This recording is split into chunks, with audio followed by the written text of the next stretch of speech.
On a foggy evening, Aryan sat alone in his small apartment, lost in thought. Suddenly, a soft knock on the door startled him. When he opened it, no one was there.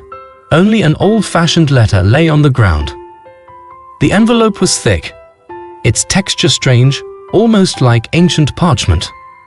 A crimson wax seal, bearing an unfamiliar symbol, kept it closed.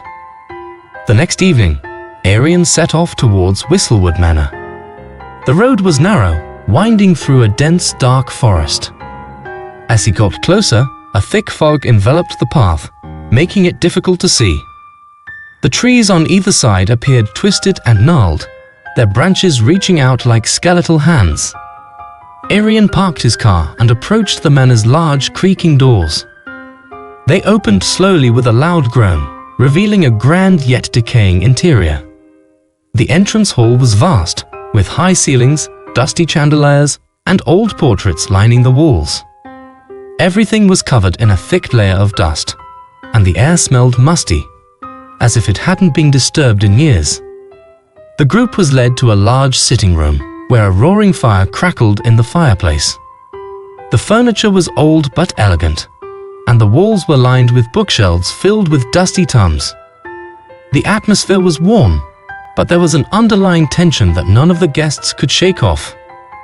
As the clock struck midnight, the lights in the room flickered and then went out, plunging everyone into darkness.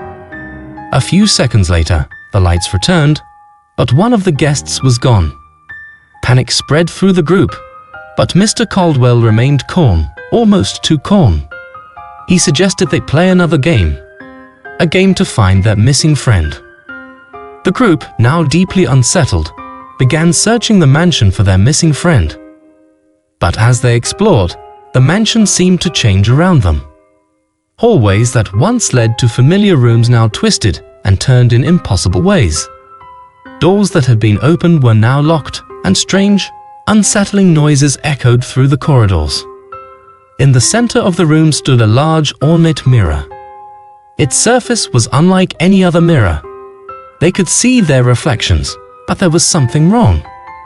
The reflections seemed alive, moving independently of them. Aryan's reflection, in particular, grinned at him, a menacing grin that didn't belong to him. Aryan found himself in a dark, twisted version of the manor, where the walls blurred shadows and the air was thick with malice. The twisted reflections of the others wandered the halls, their faces contorted with evil grins. This was the true heart of the manor, a place where reality and nightmare intertwined. Aryan returned to the room with the mirror, where he saw his own reflection waiting for him. This time, the reflection wasn't grinning. It was a twisted, monstrous version of himself, embodying all the fears and doubts he had ever felt. Aryan found himself back in the original manor, standing before the now shattered mirror. The others were there too, shaken but alive. Mr. Caldwell was nowhere to be seen, and the oppressive atmosphere of the manor had lifted.